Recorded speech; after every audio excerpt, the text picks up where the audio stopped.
그 식물과 에너지 부분이고요. 태양계 부분은 다 했고, 자, 식물과 에너지입니다. 예, 광합성, 뭐 식물의 호흡, 뭐 이런 거 배울 거고. 자, 모든 생물은 살아가기 위해서 에너지가 필요한데 에너지를 스스로 만드는 애들이 있고, 이렇게 만들어져 있는 다른 생물들을 먹어서 이제 그 에너지를 얻는 애들이 있습니다. 근데 식물은 에너지를 스스로 만들 수가 있어요. 그 태양 빛 에너지를 그 화학 에너지, 포도당으로 바꾸는 그런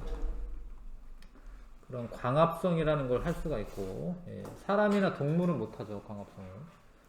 동물은 이제 식물을 먹거나 아니면 또 다른 동물을 먹어야지만 양분을 섭취할 수 있습니다. 식물이 있으니까 다른 생물들도 있는 거예요. 예.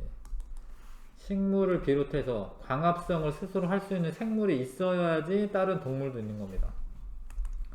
식물이 엄청 중요하죠. 예. 인간한테도 엄청 중요합니다.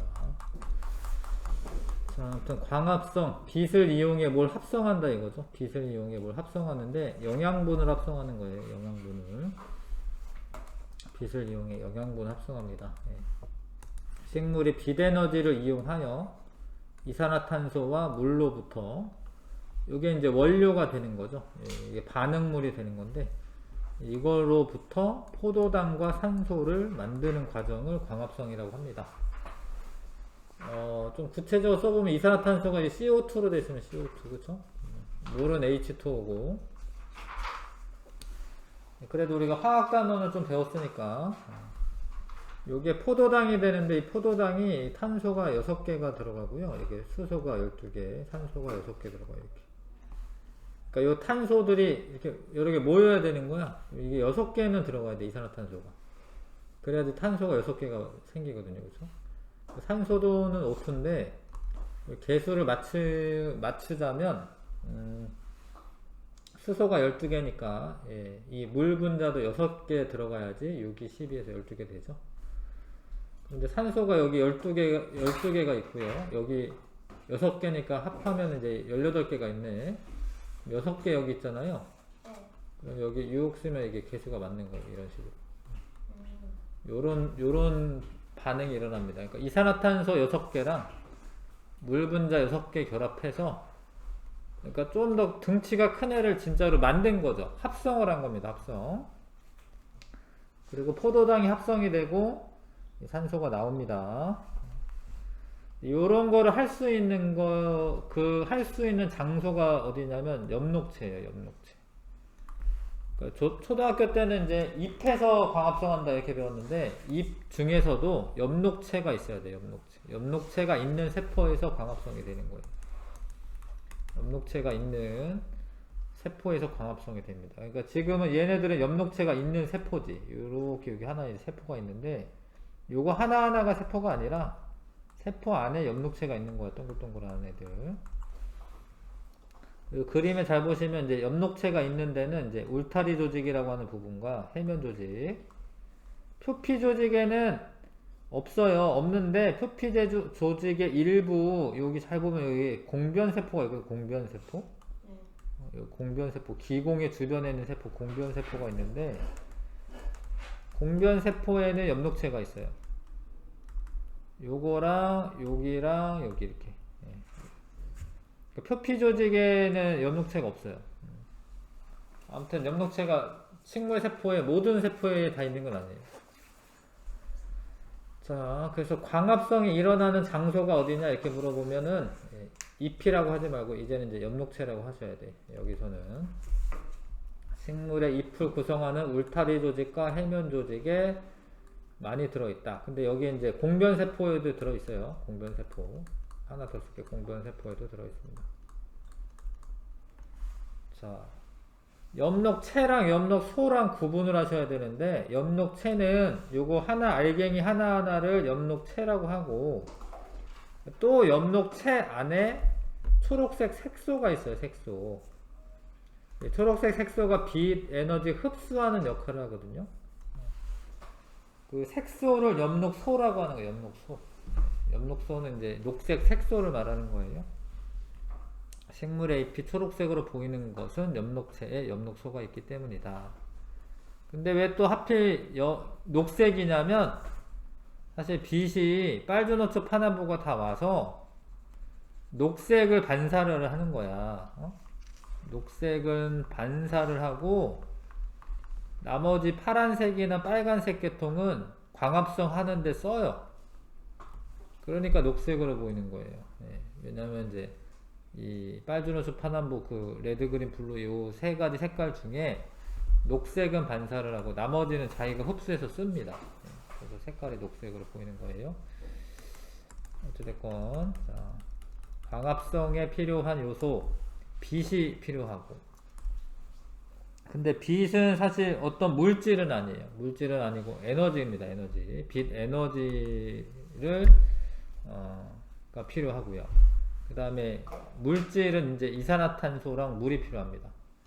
근데 이산화탄소는 CO2잖아요. 탄소와 산소의 공급원이 되고, 포도당은 이제 탄소랑 수소랑 산소가 있어야 되는데 그 탄소와 산소의 공급원이 되고, 공기 중에 이산화탄소가 잎의 기공을 통해 흡수되어 광합성에 쓰이게 됩니다. 물도 필요한데 물은 H2O인데 포도당을 구성하는 수소의 공급원이다. 이 수소가 필요하잖아. 수소는 물에 있는 수소를 갖다 쓰는 거고요. 일단 뿌리에서 흡수되고 물관을 통해 잎까지 운반되어 광합성 하는 데 쓰입니다. 빛이 필요한데 햇빛이 물론 좋죠. 공짜고 햇빛은 이제 잘 내리쬐고, 근데 실내에서 LED 같은 전등을 켜놔도 돼요. 그래도 잘 자랍니다. LED 빛도 이용해 가지고 광합성 해요. 그래서 건물 내부에서 이제 이렇게 실내에서 음식물들 이제 뭐 기를 수 있습니다. 예. 실내 농장 이런 것도 있습니다. 자, 아무튼 광합성에 필요로 하는 게 이산화탄소다라고 하는 걸 확인하는 실험이에요. 그러니까 이제 BTB용액에 수음을 불어넣어. 요게 이제 날숨인데 날숨. 날숨에는 CO2가 많거든요. 이산화탄소가. 봐봐. 원래 이산화탄소가 얘가 많아지면, 그러니까 얘가 CO2가 많으면 그러면 노란색이 돼요. 그러니까 원래는 사실 산성이면 노란색이 되는 건데, 근데 여기 실험에서는 노란색이다라는 뜻은 CO2가 많다 이런 뜻이라고 아시면 돼요. 그 다음에 여기는 이제 여기로 가면은 CO2가 적어지는 거죠. 자, 그래서 처음에는 사실은 얘가 처음에는 이제 BTB용액이 녹색일 거야. 녹색인데 봐봐요. 이 사람이 부글부글 하는 거야. 입김을 불어 넣는 거예요. 그럼 부글부글 하잖아. 그럼 노란색으로 바뀌어. CO2가 많으면 노란색이야. 그 노란색으로 바꾼 BTB용액을 A, B, C 시험관에 넣고, A는 아무 짓도 안 하고 그냥 뚜껑만 닫은 거고 대조군이고, B에는 검정말이라고 하는 식물을 넣는 거예요. 식물. 물풀. 물 속에 사는 풀. 그 다음에 얘도 넣기는 했는데 알루미늄 박을 씌운 거예요. 그리고 햇빛이 비치는 곳에 놔둬야 돼. 햇빛이 비추는 곳에. 그러면은 이 녹색 식물이 광합성을 해요. 광합성을 하게 되면 이산화탄소를 흡수해. 이산화탄소가 적어진 걸 어떻게 확인하냐면 여기 파란색으로 바뀌었잖아요. 파란색으로 바뀌었죠? 이게 파란색이라는 건 이산화탄소가 뭐 어떻다라는 거야? 적다라는 거, 적다. 그래서 광합성 하는데 이산화탄소 흡수하는구나 이렇게 알 수가 있고, C에는 그냥 노란색으로 있는 겁니다. 노란색으로 있으면은 광합성이 안 됐다라는 거거든요. 근데 왜 안 됐냐? 빛을 막았잖아, 알루미늄 박으로. 그래서 이 실험으로 두 가지를 알 수가 있어요. 광합성 할 때 이산화탄소를 흡수한다를 알 수가 있고, B 시험관을 통해서 C 시험관을 통해서는 빛이 꼭 필요하다라는 걸 알 수 있어요. 빛이 꼭 필요하다. 빛을 막으니까 C는 광합성을 못했고요. B는 했잖아. 이 실험으로 알 수 있는 거, 광합성할 때 A와 B를 비교하면 광합성할 때 이산화탄소가 필요하다라는 걸 알 수가 있고요. 만약에 B와 C를 비교하면 빛이 꼭 있어야지 광합성이 일어난다라는 걸 알 수가 있습니다. 되시죠? 그 다음에 광합성으로 만들어지는 물질, 광합성으로 처음에는 원래 포도당이 만들어집니다. 포도당이 만들어져요. 근데 포도당이 근데 이렇게 고리를 하나로 이렇게 그리면 이런 게 이제 포도당인데, 포도당.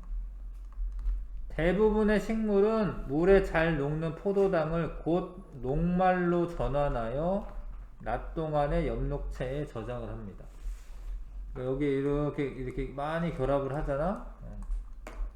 많이 결합을 하면 그게 녹말이야, 녹말. 근데 녹말은 물에 녹지 않아요. 뭐 녹말 풀 이런 거 만들면은 그냥 뭐 약간 뭐랄까 뭐 밀가루 반죽 같아요. 녹말이 물에 녹지 않거든요. 그래서 일단은 낮 동안에는 저장을 해요. 진짜 그런지 확인해 보려면, 자, 녹말을 에탄올에 넣고 물중탕으로 끓인다. 이게 녹말 확인하는 시약이 아이오딘이나 칼륨 용액이야. 그거를 떨어뜨리면 색깔이 이렇게 약간 잘 보이진 않네요. 약간 거무튀튀하게 바뀌어요. 그런 거를 청람색이라고 하는데, 이 색깔이 바뀌는 걸 확인하고 싶은데 너무 초록색으로 있으면 이게 확인이 안 돼. 그래서 처음에 뭐 하냐면 에탄올에 넣고 끓여가지고 물중탕으로 끓여가지고요 엽록소를 제거를 해. 그러면 이거 빼면은 그냥 좀 투명하고 녹색이 사라진 상태가 돼요. 그 상태에서 아이오디나 칼륨 용액을 떨어뜨리면 녹말이 만약에 있잖아요. 예, 그러면 이렇게 약간 거무튀튀하게 바뀌어요. 이렇게. 그래서 여기 녹말이 있구나 이거 확인할 수가 있어요. 예. 청람색 알갱이가 보인다. 엽록체 안에 녹말이 있구나 이렇게 확인할 수가 있습니다. 녹말 확인하는 실험은 엽록소를 제거를 하고, 엽록소 제거는 잘 보이라고 하는 거야. 그 다음에 아이오디나 칼륨 떨어뜨리고 현미경으로 봤을 때 여기 색깔 변화가 청람색으로 변화가 있으면 녹말이 있다라는 거죠. 그 다음에 산소는 어떻게 확인하냐면, 이게 지금 물 속에 있는 거예요. 물풀이고, 물풀이고 이게 지금 물 속에 있는 거야. 이게 물방울이 아니라 이게 공기방울이야, 공기방울. 요런 게 공기방울이에요. 네. 근데 이제 산소지, 산소. 그래서 얘도 마찬가지로 물풀을 넣고 햇볕에 잘 쪄주면은 여기 뽀글뽀글 뭐가 올라와요, 이런 게. 그거를 잘 모아가지고 이제 불을 붙여보면 불이 활활 잘 타면 이게 산소구나 이렇게 확인할 수가 있죠. 그래서 광합성 결과 만들어지는 산물은 산소랑 포도당입니다. 근데 이 실험은 포도당을 확인하는 건 아니에요. 왜냐하면 아이오디나 칼륨과 반응하는 건 녹말이기 때문에. 자, 그래서 산소는 남는 거는 이제 이렇게 방출합니다. 남는 것은 기공을 통해 공기중으로 방출되고 다른 생물의 호흡에도 쓰입니다. 자, 유기양분이라는 말은 포도당이나 녹말과 같이 탄소를 포함하고 있는 양분을 유기양분이라고 해. 녹말, 포도당, 뭐 단백질, 뭐 이런 거 다 유기양분인데요. 넘어가겠습니다. 광합성 과정을 정리하면 뭐 요렇게 있죠. 요게 엽록체.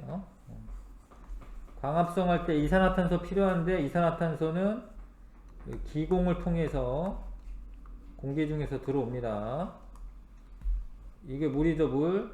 물은 요 물이 이동하는 통로를 뭐라고 하냐면 물관이라고 해요, 물관.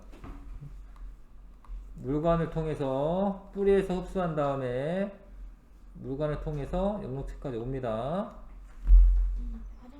갔다 오세요. 그래서 물과 이산화탄소가 빛 에너지 받아서 빛 흡수할 때는 엽록소가 해주긴 해요. 엽록소가. 그래서 포도당과 산소로 나오는데 포도당은 곧 어떻게 하냐면 녹말로 바꿔놔요. 녹말로. 그리고 산소는 남는 거는 산소는 기공을 타고 나옵니다. 자, 이렇게 이루어지고 있어요. 식물들이 만들어준 산소는 다른 동물들도 잘 쓰고 있는 거야. 나중에 저 저장한 이제 저 녹말도 사람들이 이제 먹죠. 예. 그러니까 식물들은 이제 참 고마운 존재인 거지. 자, 물관과 채관이 있는데요. 물관은 그냥 이렇게 통로처럼 생겼어요. 대롱처럼. 예. 근데 이게 물관이고요. 채관은 가운데 뭐 이렇게 채판이라고 하는 게 있어가지고 채판이라고 하는 게 있습니다. 예, 채관은 물관은 물의 이동 통로고 채관은 양분, 뭐 유기양분이라고 하면 되는데 유기양분의 이동 통로입니다.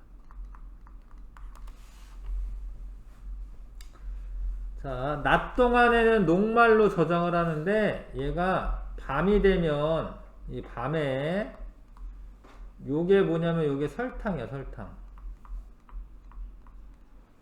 밤이 되면 녹말을 설탕으로 분해를 해. 그 다음에 설탕은 물에 녹아요. 물에 잘 녹으니까 물에 녹아서 설탕이 각 그런 세포들로 이동을 해요. 그렇게 이동시켜주는 애는 채관이라고 해요. 채관. 물관은 물의 이동 통로고 채관은 유기양분의 이동 통로예요. 유기양분의 이동 통로. 밤에 설탕 형태로 바꿔서 이동을 합니다.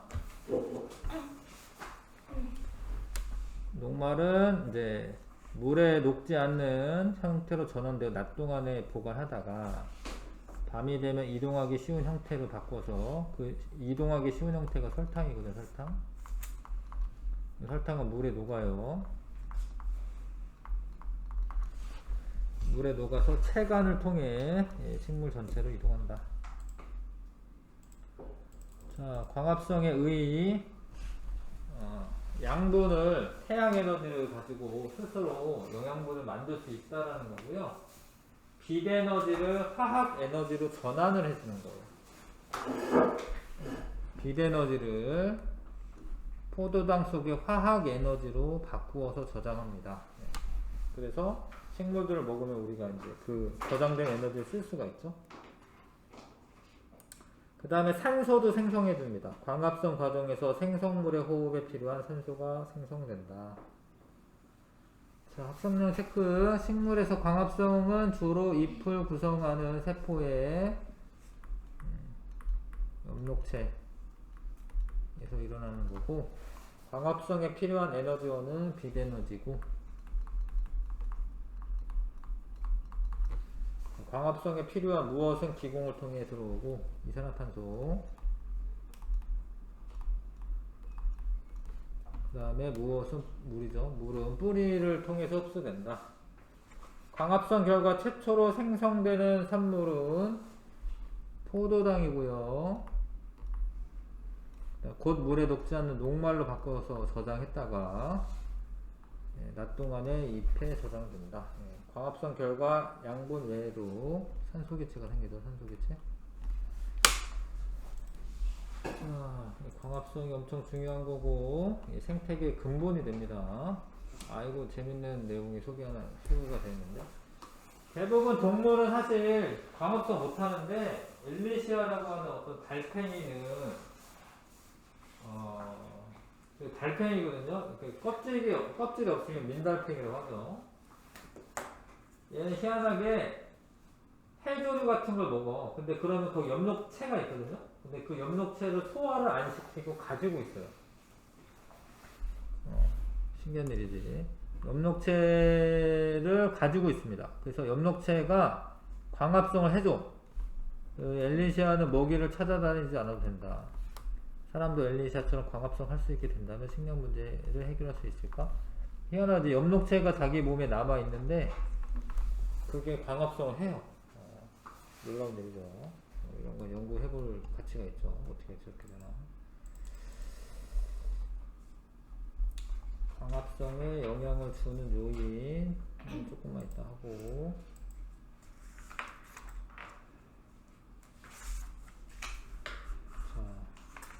자, 194쪽 펴주시고요.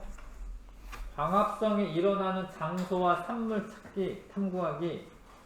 광합성이 일어나는 장소는 엽록체고, 그때 만드는 거는 처음에는 포도당이고 좀 지나면 녹말이고.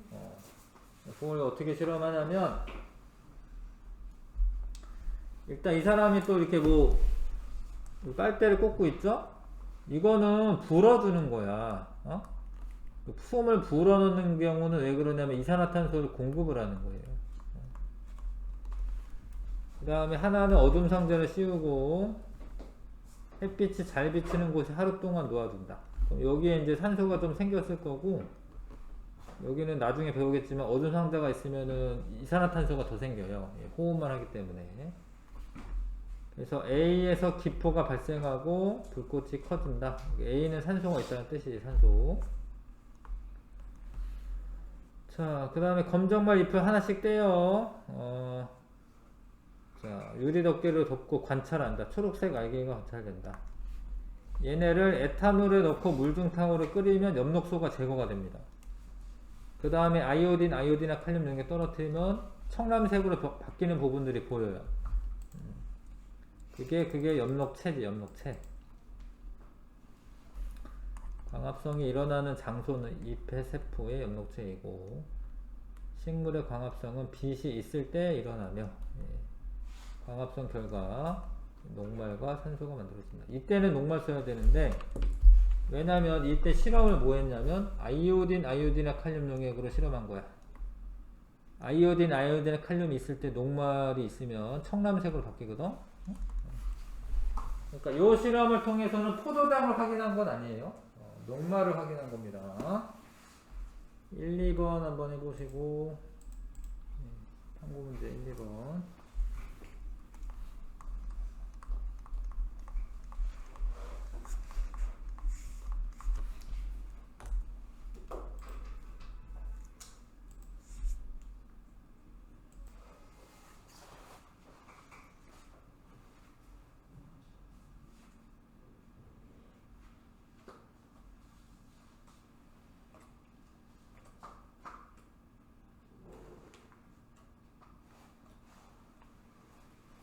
과정 1에서 숨을 불어 넣는 거, 이렇게 부글부글 불어 넣는 거, 이산화탄소 공급하기 위한 것입니다. 이산화탄소가 있어야지 광합성이 잘 되니까. 2와 3의 실험으로 광합성에 빛이 필요한지를 알아볼 수 있다. 2와 3이 뭐죠? 어둠 상자. 그러네. 빛이 있어야지만, 어둠 상자 씌운 거는 이게 녹말이 발견되지 않는 겁니다. 녹말이 없는 겁니다. 여기 맞고요. 3의 실험으로 광합성 결과 산소가 발생하는 거. 근데 이거는 3에서는 아이오딘이나 칼륨 용액 떨어뜨리죠? 그건 녹말이 생성됐냐 확인해 보는 거예요. 그 시험이. 6번에서 아, 그래요? 미안해. 안 보고 있었네. 아, 불꽃이 커지는 거네. 그러네. 산소 맞네. 왜냐면 산소는 불이 잘 붙게 해주는 성질 있잖아. 네. 과정 4에서 관찰되는 초록색 알갱이는 엽록소다. 이거 맞을 것 같지만 아니야. 이게 초록색 알갱이는 엽록체라고 해야 돼. 엽록체 안에 들어있는 게 엽록소예요. 엽록체라고 쓰셔야 됩니다.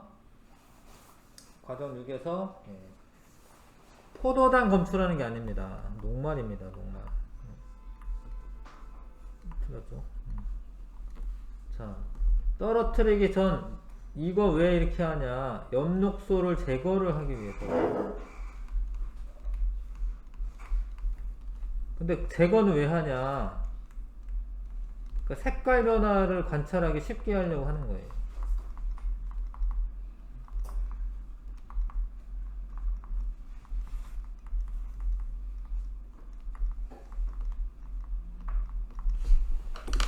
너무 초록색이면 이 변했나 안 변했나 자체가 안 보여. 그래서 이 색깔을 빼야 돼. 이 녹색 이 색소를 빼야 돼. 그래야지 청렴색으로 바뀌었는지 보입니다. 자, 그 다음에 빛의 세계는 포인트하고,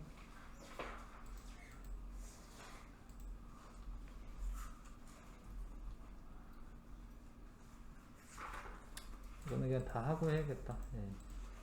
자, 그 다음에 광합성에 영향을 주는 요인. 자, 191쪽이고요. 광합성에 영향을 주는 요인 세 가지인데, 빛의 세기, 이산화탄소의 농도, 온도, 이렇게 세 가지. 빛의 세기는 빛이 세지면 광합성량이 증가를 해요. 이게 산소 요만큼 나오다, 이만큼 나오다, 이만큼 나온다 이거야. 근데 이게 3단이랑 요 4단이랑 산소량이 어때? 비슷하지? 네. 그러니까 처음에는 이렇게 증가를 하다가 원래 광포화점이라고 하거든요. 그러니까 어느 정도 이상이 되면 더 이상 증가되지는 않아요.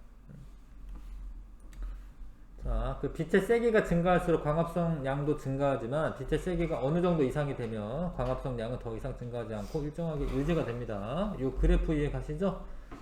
빛의 세기가 증가될수록 광합성 양이 증가하다가 이렇게 일정하게 유지되는 거야. 자, 이산화탄소의 농도도 똑같아요. 이산화탄소의 농도가 증가할수록 광합성량 증가하지만 어느 정도 이상이 되면 광합성량은 더 이상 증가하지 않고 일정하게 유지된다. 이 그래프 두 개가 비슷하지?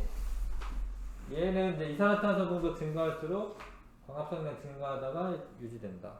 이 위에랑 비슷하죠? 둘은. 이산화탄소 농도와 빛의 세기는 비슷합니다. 그래프 형태가. 근데 온도는 좀 달라요. 온도가 높아지면 광합성량도 증가하지만 너무 높잖아. 한 40도 넘어가잖아. 그러면 얘가 갑자기 확 떨어져요.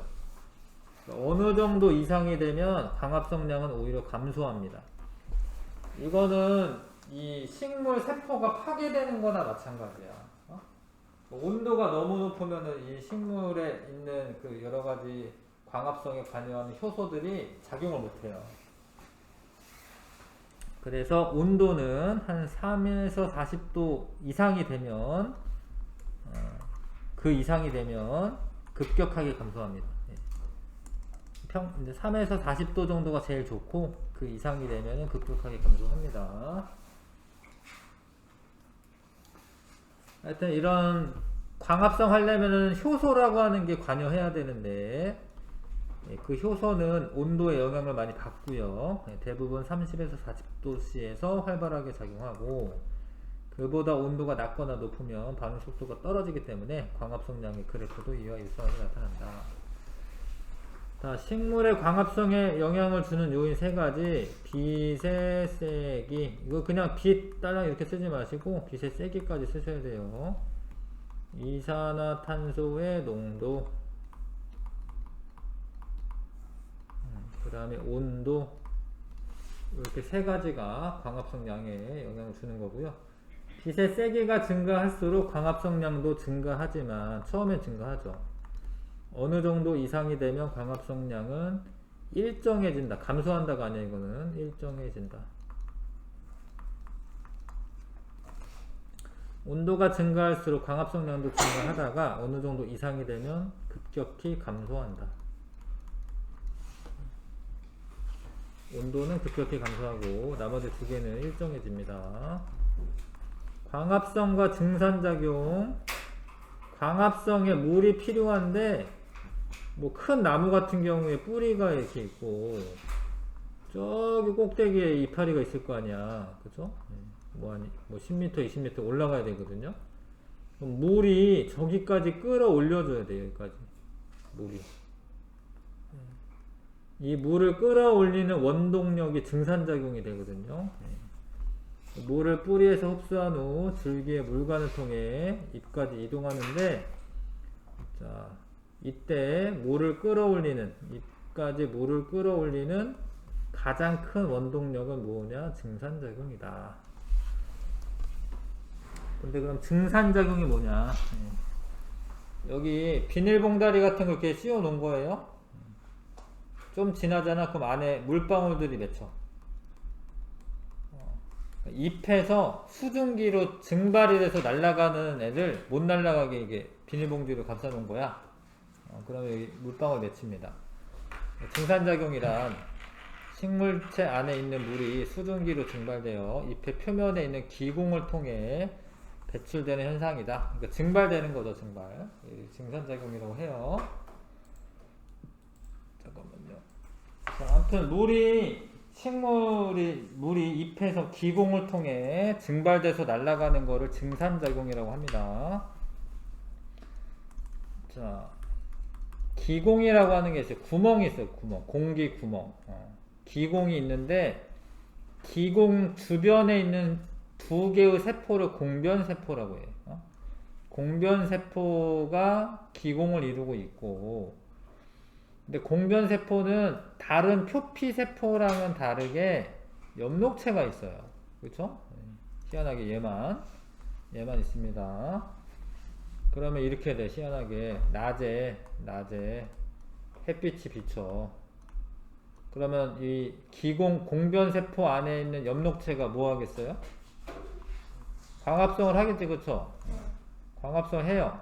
근데 옆에 있는 애는 못 하는데. 광합성 하면 뭐가 만들어져? 포도당이나 녹말 만들어지죠? 포도당이나 녹말 만들어져요. 그러면 옆에는 안 하고 얘만 하잖아? 그러면 요 안에가 용액이 진해져. 용액이 진해지면 주변에서 물이 들어와요. 삼투현상이라고 해요, 삼투현상. 물이 들어와. 이게 이제 근데 김장할 때 배추 겉에다가 소금 뿌리면 배추에서 물이 빠져나와요. 그럼 배추가 흐물흐물해지잖아. 물이 꽉 차 있으면은 땡땡한데 물이 빠지면 흐물흐물해져, 배추가. 그리고 거꾸로 여기에 물이 들어가는 거야. 물이 들어오면은 공변세포가 팽창을 해요. 공변세포가 팽창을 합니다. 왜냐면 물이 들어오니까. 근데 희한하게 잘 봐. 이 안쪽에 벽이 있지. 이 안쪽. 여기가 두꺼워. 여기가 두껍고 바깥쪽이 얇아요. 그러면 두꺼운 쪽보다 얇은 쪽으로 더 많이 늘어나 가지고요. 공변세포가 바깥쪽으로 팽창하기 때문에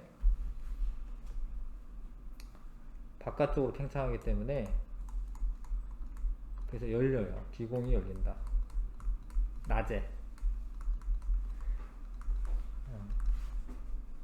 요런 메커니즘이 있어요. 그러니까 얘만 엽록체가 있는 이유가 있어요. 얘가 공변세포만 엽록체가 있기 때문에 낮에 기공이 열려. 그러면 이제 기공이 열리면 여기서 이제 수증기도 나오고, 뭐 산소도 나오고, 수증기도 나오고, 산소도 나오고.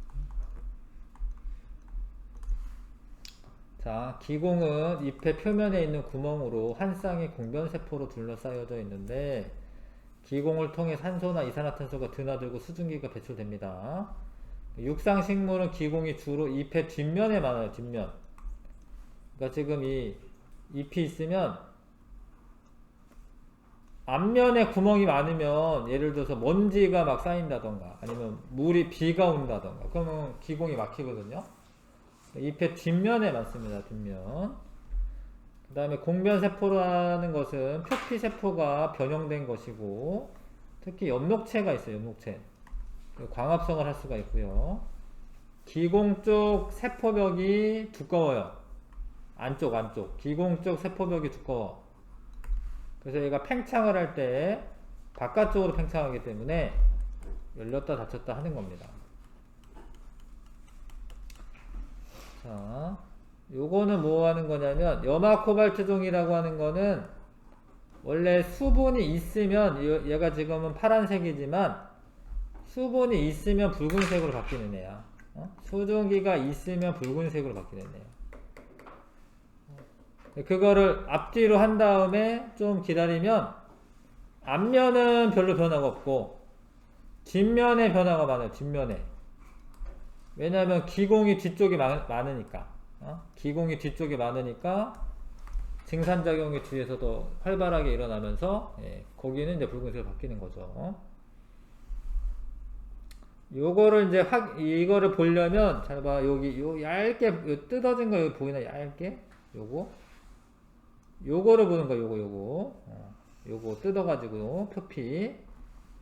그래서 이제 보면은 이게 낮이야. 낮에 물이 어떻게 되고 있어요 지금 안으로? 들어가죠. 들어가는데 열릴 때 안쪽이 더 두껍기 때문에 바깥쪽으로 팽창합니다. 동글동글한 애들이 엽록체고 낮에 열리고 밤이 되면 녹말이 빠져나와. 밤에는 각 다른 세포들로 녹말들이 이동하기 때문에 주변에 있는 애랑 비슷해지니까 물이 빠져나오면서 닫히는 거예요. 사실 밤에 이렇게 완벽하게 닫히는 건 아니에요. 좀 열려는 있어.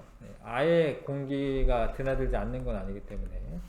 그래도 이제 밤에는 닫힌다 이렇게 생각하시면 됩니다. 증산작용이 잘 일어나는 조건. 증산작용이 잘 일어나는 거는 증발이 잘 되는 거랑 똑같아요. 빛의 세기가 강할 때, 기공이 열려 있을 때, 요거는 표를 잘못 그린 건데, 여기가 증산작용이 잘 일어날 때, 증산작용 활발. 요건 뭐 활발하지 않을 때고, 기공이 열려있고 빛의 세기가 강하고 기온이 높고 습도는 낮아야 돼요. 건조해야 됩니다. 바람이 좀 불어야 돼. 바람이 불어야지 수증기가 자꾸 다른 데로 날아가니까 증발이 더 잘 되는 거예요. 머리카락 말릴 때 막 바람 불면서 말리잖아. 그런 것처럼 식물체 수분량이 많을 때, 수분량이 많으면 그걸 조절하기 위해서 증산작용이 더 활발하게 일어나는 겁니다. 증산작용이 활발하지 않을 때는 기공이 닫혀 있거나 밤에, 아니면 이제 빛의 세기가 약하고 기온 낮고 습도는 높고 바람은 안 불고 체내 수분량 적으면 증산작용이 덜 일어나는 거죠. 자, 증산작용이 왜 물 상승의 원동력이 되냐면, 이 물관이 있어요. 물관이 가느다란 물관이 있는데, 여기서 이거를 빨아 올리지 않으면 안 올라가는 거야. 그러니까 여기서 증산작용이 일어나서 물을 자꾸 없애줘야지 끌려 올라오는 거예요. 근데 올라와가지고 다 날아가는 건 아니야. 올라온 물 중에 일부는 그 광합성하는 데 쓰는 거예요. 그래서 증산작용이 안 일어나면 이게 수분이 끌어올려지질 않아. 그래서 증산작용이 물 상승의 원동력이라는 거지. 그 다음에 증산작용이 잘 일어나면 온도가 낮아져요. 왜냐면 이제 증발할 때 주변에 열 에너지 뺏어가니까 주변으로부터 기와 열을 빼앗아가므로 온도를 낮출 수 있다. 그래서 한여름에 그냥 그늘에 있는 것보다, 뭐 건물 그늘에 있는 것보다 나무 그늘이 훨씬 시원해요. 왜냐면 증산작용이 잘 일어나니까. 그 다음에 식물체 안에 수분량과 물질의 농도도 조절할 수 있습니다. 물질의 농도가 중요하거든요. 물이 너무 많으면 증산작용이 활발하게 일어나고, 물이 너무 조금이면 증산작용이 덜 일어나고, 수분량을 조절한다. 학습용 체크. 식물의 잎에서 물이 수증기 형태로 공기 중으로 배출되는 현상을 증산작용이라고 하죠. 증산작용은 두 개의 공변세포가 이루는 기공을 통해 일어나고, 기공은 주로 광합성이 활발한 낮에 열리고 밤에는 닫히고, 증산작용의 빛의 세기가 강할 때, 기온이 높을 때, 습도는 낮을 때, 바람이 불 때 활발하게 일어난다. 광합성에 필요한 물을 뿌리에서 흡수하여 잎까지 상승시키는 가장 큰 원동력은 증산작용이다. 물 상승시키는 힘은 뭐 증산작용이 제일 크고, 뭐 모세관 현상, 뿌리의 근압, 뭐 물의 응집력, 뭐 이런 게 있는데 그 중에서 가장 큰 원동력은 증산작용이 맞습니다. 넘어가겠습니다. 자, 그래서 탐구 빛의 세기가 광합성에 미치는 영향을 알아보기.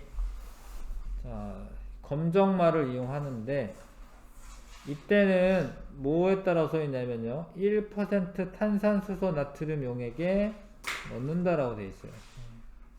이거는 왜 이런 거 쓰냐면, 얘도 이산화탄소를 공급하는 역할이에요.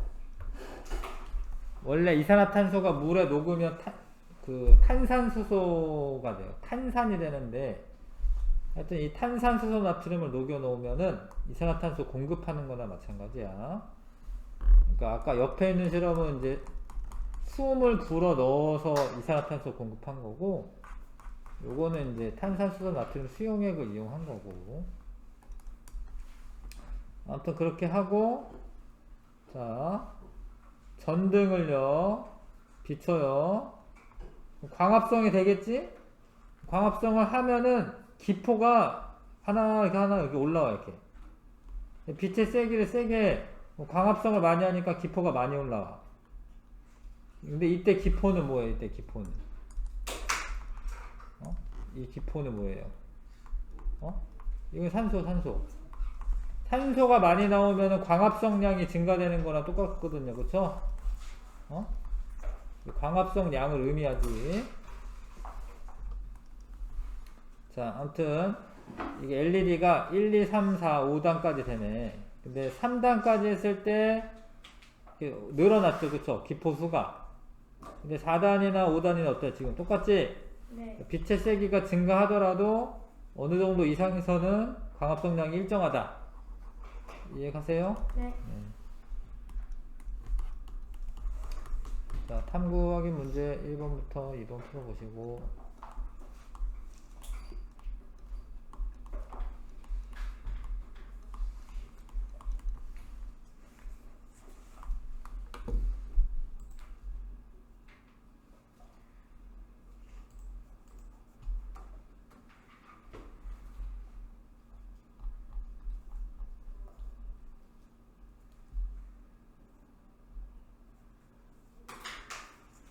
자, 보겠습니다. 과정 1에서 검정말 줄기를 비스듬히 잘라 거꾸로 놓는 것은 기포 생성을 돕기 위해서이다. 맞고요. 그러니까 이렇게 잘라서 기포가 이렇게 나오게끔 하는 거 맞고요. 1% 탄산수소 나트륨 수용액을 사용하는 까닭은 이산화탄소 공급을 하기 위해서이다. 맞고요. 1% 탄산수소 나트륨 수용액을 넣은 시험관을 덮어 씌우는 것은 기포가 발생 관찰을 쉽게 하기 위해서이다. 수용액을 넣은 시험관을 덮어 씌우는 것은, 뭘 덮어 씌웠지? 덮어 씌우는 게 뭔가? 2에서 깔때기 위로 덮어 씌운다 이거. 기포 관찰을 쉽게 하기 위해서 맞지. 예. 다른 데로 흩어지는 것보다는 이제 요게 그 라인을 따라서 올라오는 거를 보면 되니까. 3을 실시하는 동안 표본병 속에 수용액의 온도는 일정하게 유지되어야 한다. 요거 맞는데 왜 그러냐면 광합성량에 영향을 주는 게 빛의 세기랑 온도랑 이산화탄소 농도잖아요. 근데 빛의 세기만 변화를 줘야 되는데 온도도 변화를 주면 어떻게 돼? 네. 안 되죠. 그러니까 온도 일정하게 유지해야지. 그 다음에 검정말에 광합성 결과 생성된 산소이다. 맞고요.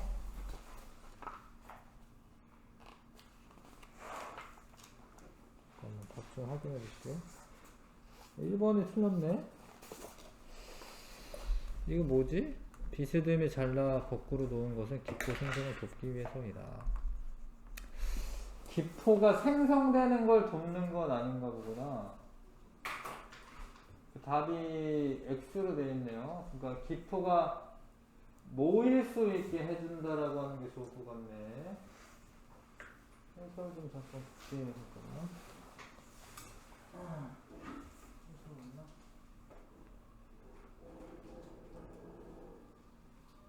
그러니까 요거는 기포 생성을 돕는다기보다는 잘 모아주려고 하는 거네.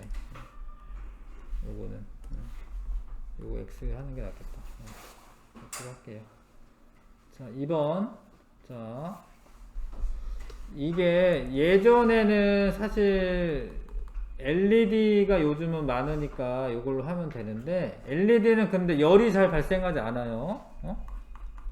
근데 이게 2번은 옛날에는 이게 전등을 있잖아요. 백열등을 많이 썼어. 백열등을. 백열등은 열이 나. 그래서 봐봐. 이거를 가까이 오면서 실험을 하면은 빛의 세기가 더 증가하는데 얘 열 때문에 온도가 변화될 수가 있어. 그래서 중간에다가 물이 든 수조를 놔두는 거야. 열 에너지 얘가 흡수하도록. 그래서 이게 물이 든 수조를 두는 까닭을 쓰라라고 되어 있는데 이거는 이제 온도를 유지하기 위해서 그런 거예요.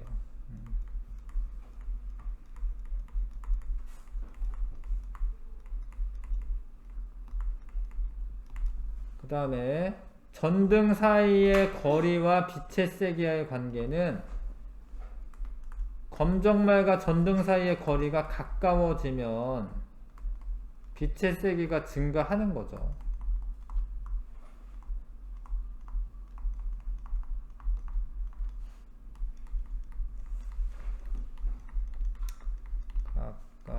가까워지면 빛의 세기가 증가하는 겁니다.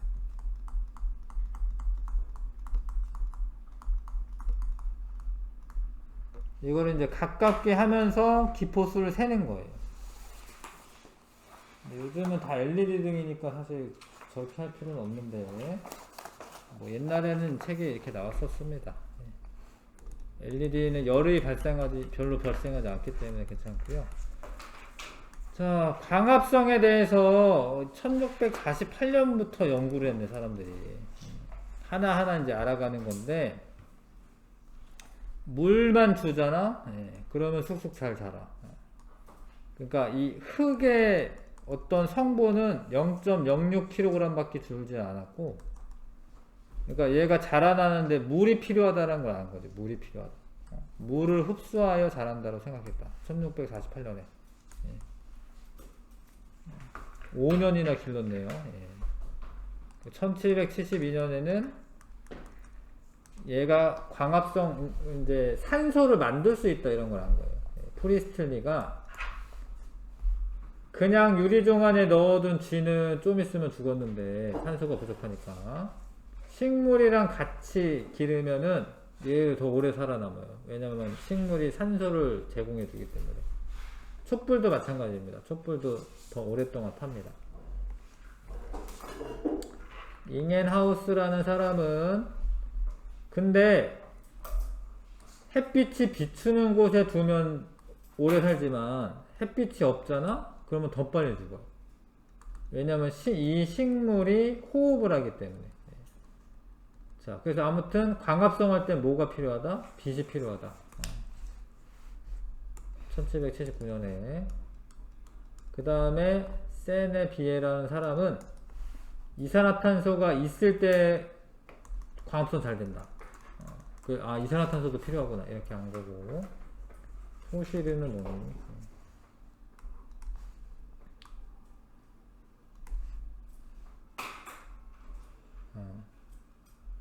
자, 읽어봐야겠다. 이산화탄소는 감소하고 산소는 증가했다. 증가한 식물의 무게가 줄어든 것은 이산화탄소 무게보다 크다라는 것을 발견하였다.